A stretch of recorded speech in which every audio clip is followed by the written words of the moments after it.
오늘 우리에게 주시는 하나님의 말씀은 출애굽기 5장 1절부터 6장 1절까지의 말씀입니다.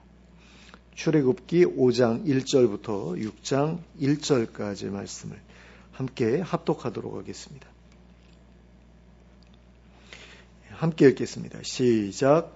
그 후에 모세와 아론이 바로에게 가서 이르되 이스라엘의 하나님 여호와께서 이렇게 말씀하시기를 내 백성을 보내라. 그러면 그들이 광야에서 내 앞에 절기를 지킬 것이니라 하셨나이다. 바로가 이르되 여호와가 누구이기에 내가 그의 목소리를 듣고 이스라엘을 보내겠느냐. 나는 여호와를 알지 못하니 이스라엘을 보내지 아니하리라. 그들이 이르되 히브리인의 하나님이 우리에게 나타나셨은즉 우리가 광야로 사흘 길쯤 가서 우리 하나님 여호와께 제사를 드리려 하오니 가도록 허락하소서. 여호와께서 전염병이나 칼로 우리를 치실까 두려워하나이다. 애굽 왕이 그들에게 이르되 모세와 아론아 너희가 어찌하여 백성의 노역을 쉬게 하려느냐. 가서 너희의 노역이나 하라. 바로가 또 이르되 이제 이 땅의 백성이 많아졌거늘 너희가 그들로 노역을 쉬게 하는도다 하고 바로가 그날에 백성의 감독들과 기록원들에게 명령하여 이르되 너희는 백성에게 다시는 벽돌에 쓸 짚을 전과 같이 주지 말고 그들이 가서 스스로 짚을 줍게 하라. 또 그들이 전에 만든 벽돌 수요대로 그들에게 만들게 하고 감하지 말라. 그들이 게으름으로 소리질러 이르기를 우리가 가서 우리 하나님께 제사를 드리자 하나니 그 사람들의 노동을 무겁게 함으로 수고롭게 하여 그들로 거짓말을 듣지 않게 하라. 백성의 감독들과 기록원들이 나가서 백성에게 말하여 이르되 바로가 이렇게 말하기를 내가 너희에게 짚을 주지 아니하리니 너희는 짚을 찾을 곳으로 가서 주우라. 그러나 너희 일은 조금도 감하지 아니하리라 하셨느니라. 백성이 애굽 온 땅에 흩어져 곡초 그루터기를 거두어다가 짚을 대신하니 감독들이 그들을 독촉하여 이르되 너희는 짚이 있을 때와 같이 그날의 일을 그날에 마치라 하며 바로의 감독들이 자기들이 세운 바 이스라엘 자손의 기록원들을 때리며 이르되 너희가 어찌하여 어제와 오늘에 만드는 벽돌의 수요를 전과 같이 채우지 아니하였느냐 하니라. 이스라엘 자손의 기록원들이 가서 바로에게 호소하여 이르되 왕은 어찌하여 당신의 종들에게 이같이 하시나이까. 당신의 종들에게 짚을 주지 아니하고 그들이 우리에게 벽돌을 만들라 하나이다. 당신의 종들이 매를 맞사오니 이는 당신의 백성의 죄니이다. 바로가 이르되 너희가 게으르다. 그러므로 너희가 이르기를 우리가 가서 여호와께 제사를 드리자 하는도다. 이제 가서 일하라. 짚은 너희에게 주지 않을지라도 벽돌은 너희가 수량대로 바칠지니라. 기록하는 일을 맡은 이스라엘 자손들이 너희가 매일 만드는 벽돌을 조금도 감하지 못하리라 함을 듣고 화가 몸에 미친 줄 알고 그들이 바로를 떠나 나올 때에 모세와 아론이 길에 서 있는 것을 보고 그들에게 이르되 너희가 우리를 바로의 눈과 그의 신하의 눈에 미운 것이 되게 하고 그들의 손에 칼을 주어 우리를 죽이게 하는도다. 여호와는 너희를 살피시고 판단하시기를 원하노라. 모세가 여호와께 돌아와서 아뢰되 주여 어찌하여 이 백성이 학대를 당하게 하셨나이까. 어찌하여 나를 보내셨나이까. 내가 바로에게 들어가서 주의 이름으로 말한 후로부터 그가 이 백성을 더 학대하며 주께서도 주의 백성을 구원하지 아니하시나이다. 여호와께서 모세에게 이르시되 이제 내가 바로에게 하는 일을 내가 보리라. 강한 손으로 말미암아 바로가 그들을 보내리라. 강한 손으로 말미암아 바로가 그들을 그의 산에서 쫓아내리라. 아멘. 애굽에 도착한 모세는 아론과 함께 이스라엘 자손의 모든 장로를 모으고 여호와께서 이르신 모든 말씀을 전하고 그 백성 앞에서 이적을 행했습니다. 그러자 백성들이 그 말을 믿고 하나님께 머리 숙여 경배했습니다. 그리고 그 후에 모세와 아론은 바로에게 찾아가서 하나님께서 이르신 말씀을 전했습니다. 1절 말씀입니다. 그 후에 모세와 아론이 바로에게 가서 이르되 이스라엘의 하나님 여호와께서 이렇게 말씀하시기를 내 백성을 보내라. 그러면 그들이 광야에서 내 앞에 절기를 지킬 것이니라 하셨나이다. 그러자 바로는 다음과 같이 대답했습니다. 2절 말씀입니다. 바로가 이르되 여호와가 누구이기에 내가 그의 목소리를 듣고 이스라엘을 보내겠느냐. 나는 여호와를 알지 못하니 이스라엘을 보내지 아니하리라. 자, 이러한 바로의 반응은 너무나도 당연한 일이었습니다. 바로가 말한 것처럼 바로는 여호와가 어떤 신인지 알지 못했습니다. 이스라엘 자손들조차도 하나님의 이름을 알지 못하고 있었는데 애굽 사람인 바로가 그 이름을 알고 있었을 리가 없습니다. 그러나 이스라엘 자손들이 섬기고 있는 신에 대해서 어느 정도는 알고 있었을 것입니다. 하지만 바로에게 있어서 이스라엘 자손의 신은 그렇게 신경 써야 할 만한 신이 아니었습니다. 그 당시 사람들의 눈에는 힘있는 민족이 섬기고 있는 신은 힘있는 신으로 여겨졌고 힘없는 민족이 섬기고 있는 신은 힘없는 신으로 여겨졌기 때문입니다. 그래서 이스라엘 자손이 섬기고 있던 신 역시 애굽에서 노예살이를 하고 있던 이스라엘 자손들만큼이나 별 볼 일 없는 신으로 여겨졌습니다. 그러니 바로의 입장에서는 이스라엘 자손들의 신을 두려워할 이유가 없었던 것입니다. 자기들이 섬기고 있던 신이 이스라엘 자손들이 섬기고 있던 신보다 강하다고 믿고 있었기 때문입니다. 그래서 그는 아무런 고민도 하지 않고 모세와 아론의 요구를 거절했습니다. 그러자 모세와 아론은 다시 한번 바로에게 하나님의 요구를 전달했습니다. 3절 말씀입니다. 그들이 이르되 히브리인의 하나님이 우리에게 나타나셨은즉 우리가 광야로 사흘길쯤 가서 우리 하나님 여호와께 제사를 드리려 하오니 가도록 허락하소서. 여호와께서 전염병이나 칼로 우리를 치실까 두려워하나이다. 자, 처음에 요구를 바로가 단번에 거절했다고 해서 그냥 물러서지 않았던 것을 볼 수 있습니다. 하나님의 명령이 있었던 이상 어떤 식으로든 바로의 반응을 이끌어내야 했기 때문입니다. 그런데 여기에서는 앞에서 말했던 것보다 좀 더 구체적인 내용을 이야기하고 있는 것을 볼 수 있습니다. 앞에서는 절기를 지키라고 하셨다고 하였는데 여기에서는 제사를 드리려 한다고 말하고 있습니다. 절기를 어떻게 지킬 것인가에 대한 구체적인 설명이 덧붙여진 것이라고 할 수 있습니다. 그리고 앞에서는 광야라는 장소에 관한 이야기만 나왔는데 여기에서는 광야로 사흘길쯤 가야 한다고 말하고 있습니다. 그리고 앞에서는 그저 명령하셨다고만 하였는데 여기에서는 그 명령에 따르지 않으면 우리를 전염병이나 칼로 치실까 봐 두렵다고 말하고 있습니다. 그들이 이렇게 처음보다 더 구체적인 내용을 가지고 바로에게 말했던 이유는 바로가 이 이야기를 가볍게 여기지 않기를 바랐기 때문입니다. 하지만 바로는 여전히 그들의 말을 심각하게 받아들이지 않았습니다. 4절과 5절 말씀을 보시겠습니다.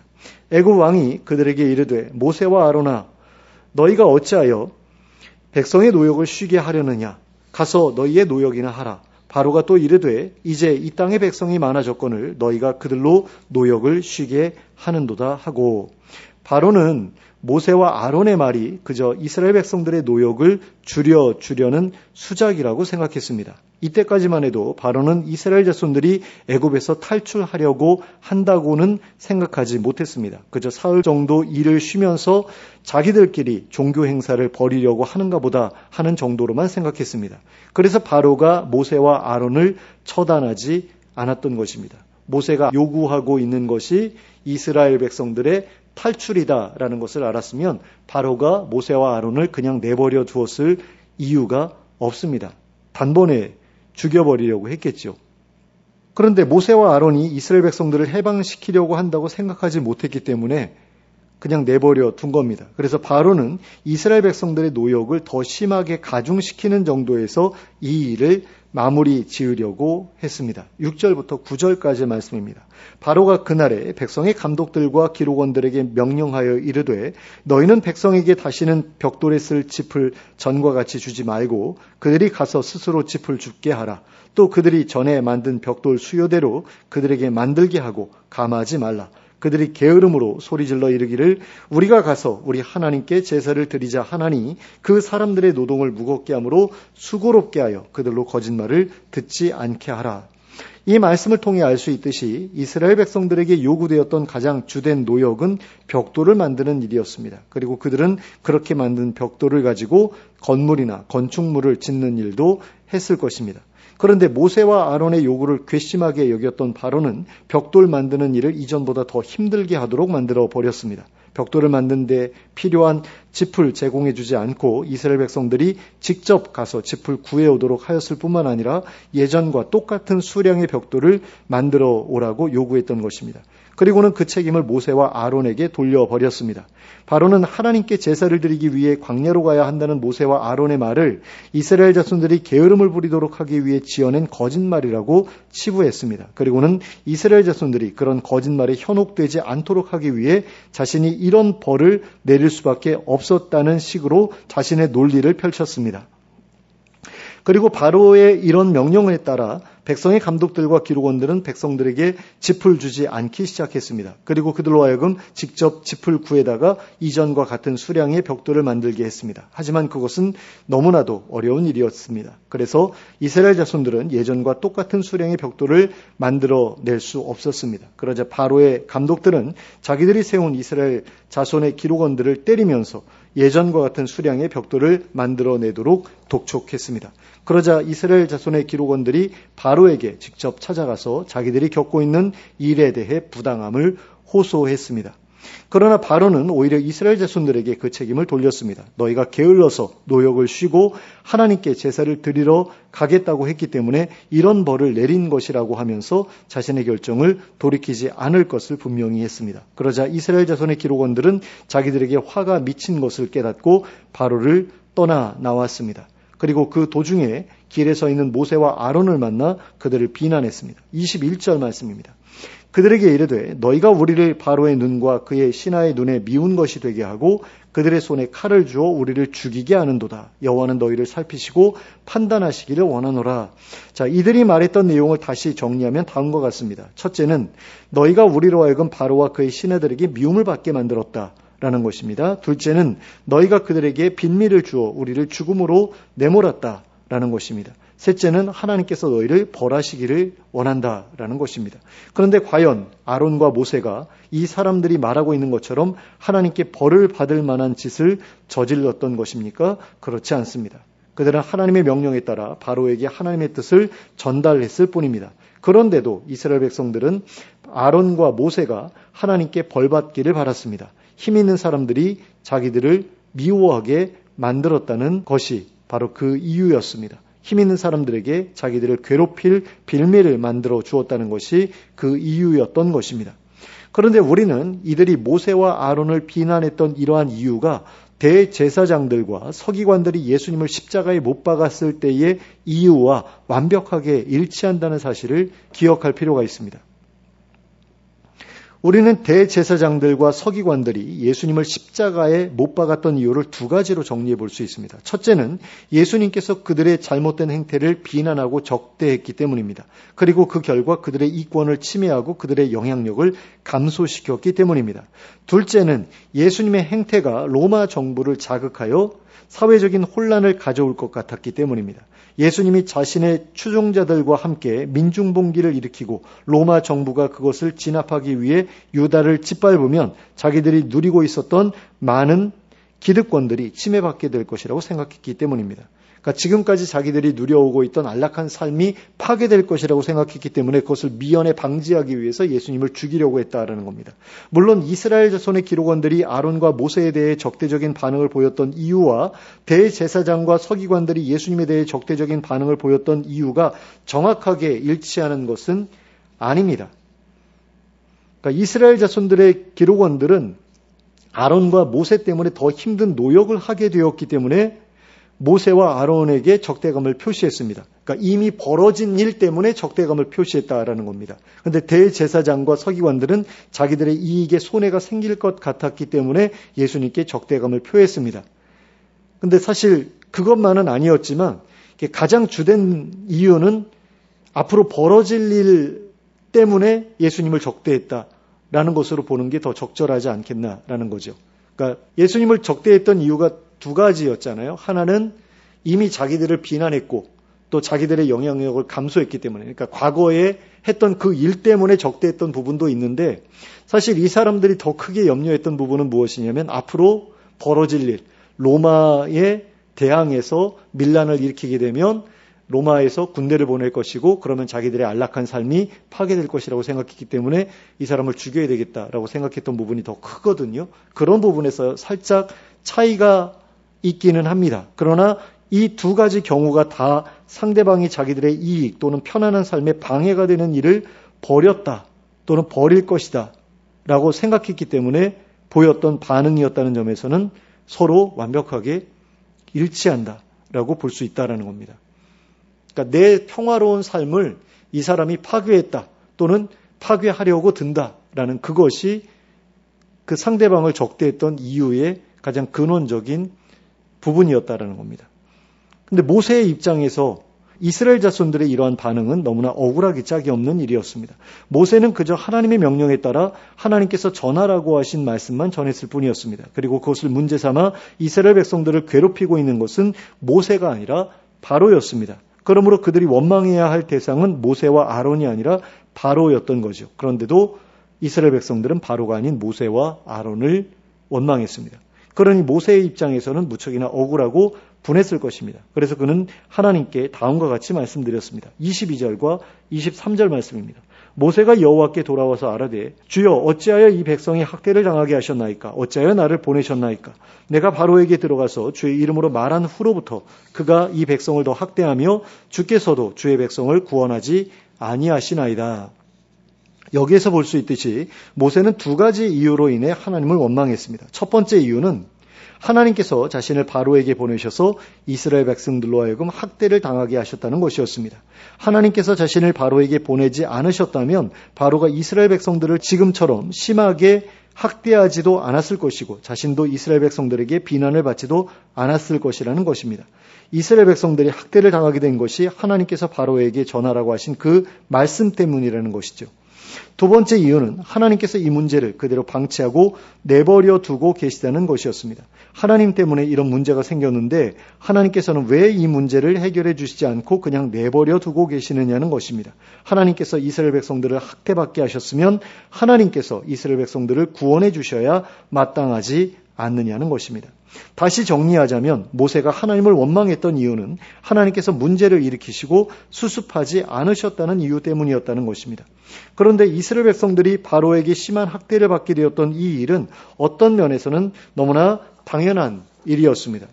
바로의 입장에서 이스라엘 백성들은 너무나도 중요한 노동자원이었습니다. 그래서 절대로 포기할 수가 없는 대상이었습니다. 그래서 바로는 이스라엘 백성들을 선동해서 노역을 게을리하게 만들고자 하는 모세와 아론을 이스라엘 백성들과 분리시켜 놓으려고 했습니다. 그래서 그 방편의 일환으로 이스라엘 백성들의 노역을 더욱 고되게 만들어 놓고 그 책임을 모세와 아론에게 돌려 그들을 원망하도록 만들었습니다. 그렇게 함으로써 둘 사이를 갈라 놓으려고 했던 것입니다. 그런데 이와 같은 일은 오늘날의 노사분규 상황 속에서도 어렵지 않게 찾아볼 수 있습니다. 노조의 주도 아래 노사분규가 벌어지면 사측에서는 먼저 노조와 비노조 사이를 갈라 놓으려고 합니다. 그리고 그 다음에는 노조 안에서 강경파와 온건파 사이를 갈라 놓으려고 합니다. 그래서 노조 안에서 자기들끼리 싸우도록 만들어 버림으로써 사측과 다툴 동력을 잃어버리게 만들어서 노사분규를 중단시키려고 합니다. 바로가 이스라엘 백성들에게 사용했던 수단이 바로 이와 동일한 방식이었다라는 겁니다. 그러면 왜 이스라엘 백성들은 바로의 그와 같은 수작에 그렇게 쉽게 넘어가 버렸던 것일까요?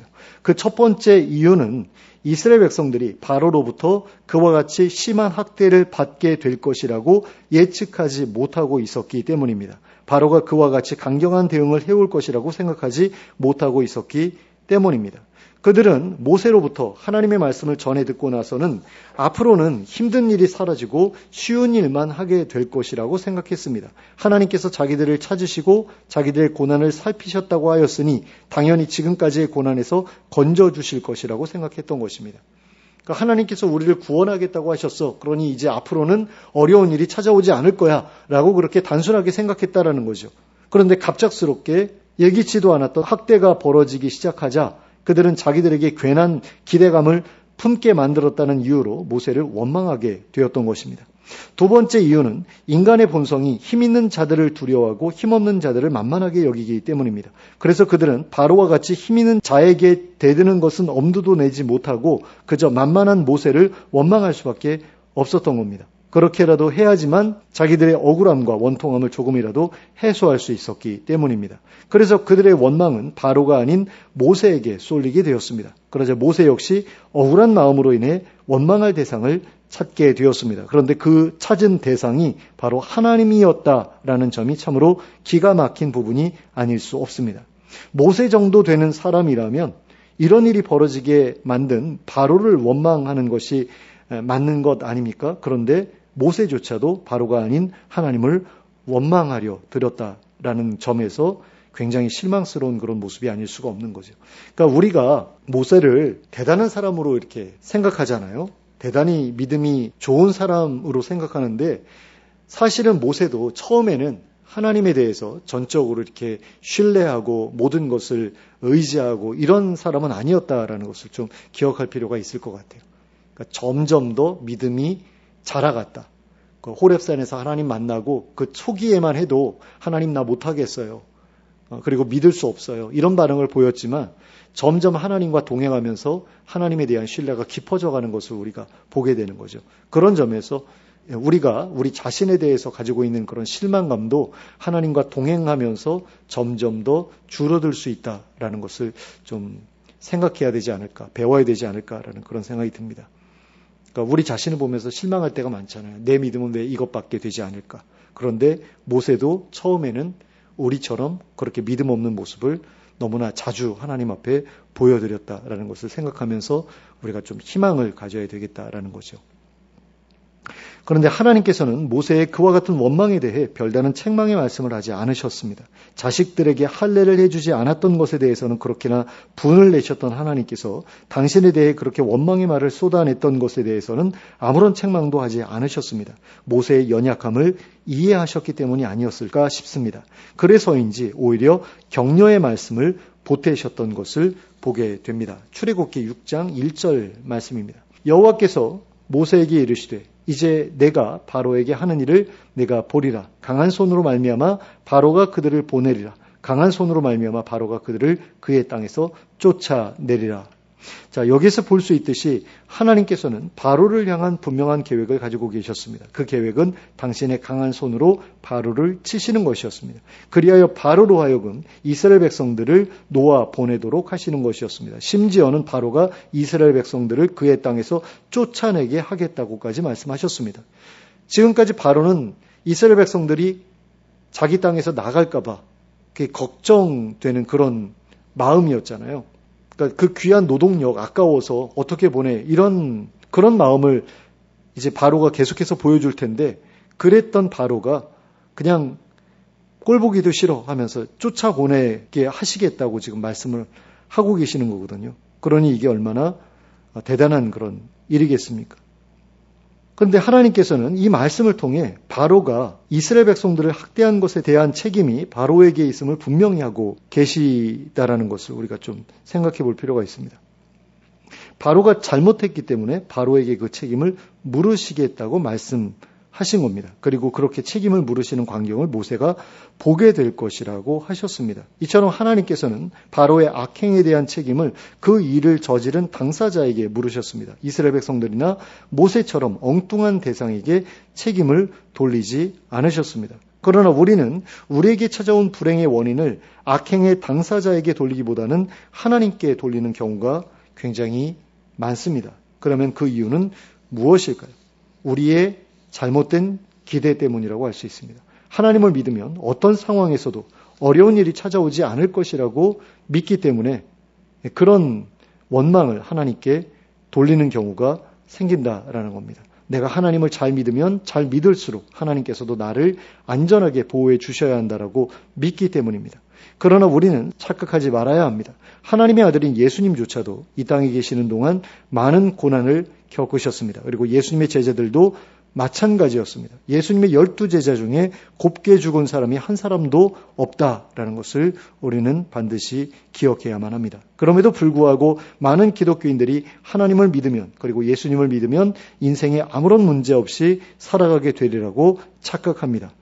목사들이 잘못 가르쳐서 그런 게 아닐까 싶습니다. 하나님께서 우리를 인생의 고난 가운데에서 건져주시겠다고 약속하신 것은 분명한 사실입니다. 그러나 그 약속이 성취되기까지는 많은 고난이 우리에게 찾아올 수 있습니다. 그리고 그 약속이 완전하게 완벽하게 성취되는 시점은 우리가 이 세상을 떠난 다음이지 이 세상을 살아가고 있는 동안이 아닙니다. 그래서 하나님의 약속이 완벽하게 성취될 때까지는 여러 가지 어려움이 우리에게 찾아올 수 있음을 기억해야 합니다. 그리고 그런 어려움들이 찾아올 때에 그것을 당연한 일이라고 여겨야만 합니다. 그리고 참아내야 합니다. 그래야만 구원을 얻을 수 있기 때문입니다. 예수님께서는 마태복음 24장에서 이렇게 말씀하고 계십니다. 마태복음 24장 9절부터 13절까지의 말씀을 제가 읽어드리겠습니다. 그때 사람들이 너희를 환난에 넘겨주겠으며 너희를 죽이리니 너희가 내 이름 때문에 모든 민족에게 미움을 받으리라. 그때 많은 사람이 실족하게 되어 서로 잡아주고 서로 미워하겠으며 거짓 선지자가 많이 일어나 많은 사람을 미혹하겠으며 그 불법이 성함으로 많은 사람의 사랑이 식어지리라. 그러나 끝까지 견디는 자는 구원을 얻으리라. 이 말씀은 종말의 때에 일어날 일에 대해 제자들에게 말씀하신 내용입니다. 예수님께서는 하나님의 최종적인 구원이 있기 전에 환난이 찾아올 것이라고 말씀하셨습니다. 그리하여 많은 고난을 겪게 될 것이라고 하셨습니다. 심지어는 죽임을 당하기도 할 것이라고 하셨습니다. 그러나 끝까지 견디는 자는 구원을 얻게 될 것이라고 하셨습니다. 이처럼 하나님께서 약속하신 그 약속이 완벽하게 이루어지기까지는 많은 어려움이 찾아올 수 있습니다. 그러므로 하나님께서 명령하신 일을 하고 있다고 해서 아무런 어려움도 없을 것이라고 생각하지 말아야 합니다. 그렇게 생각하다 보면 이스라엘 백성들처럼 그리고 모세처럼 하나님을 원망하는 자리에 놓일 수밖에 없습니다. 그러므로 하나님께서 기뻐하시는 일을 할 때에는 고난이 따른다는 사실을 기본적인 사실로 인식하며 살아가는 우리가 될 수 있기를 바랍니다. 그리하여 예수님의 뒤를 따라 살아가는 가운데 찾아오는 고난을 이상한 것으로 여기지 않게 되기를 바랍니다. 그리고 그러한 일이 찾아올 때에 하나님을 원망하지 않게 되기를 바랍니다.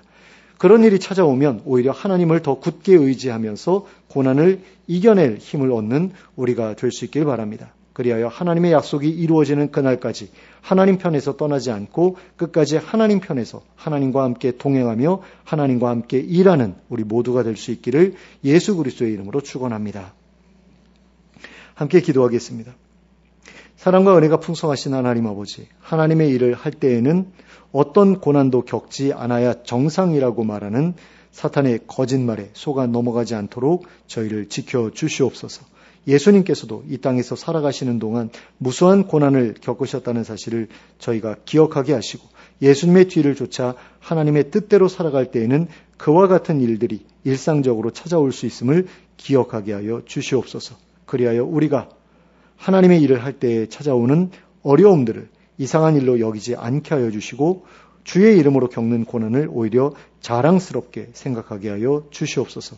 그리하여 저희에게 찾아온 모든 고난을 잘 견뎌내게 하시고 하나님께서 약속하신 일들이 완성되기까지 하나님의 일을 포기하거나 하나님으로부터 멀어지지 않게 하여 주시옵소서. 예수 그리스도의 이름으로 기도하였습니다. 아멘.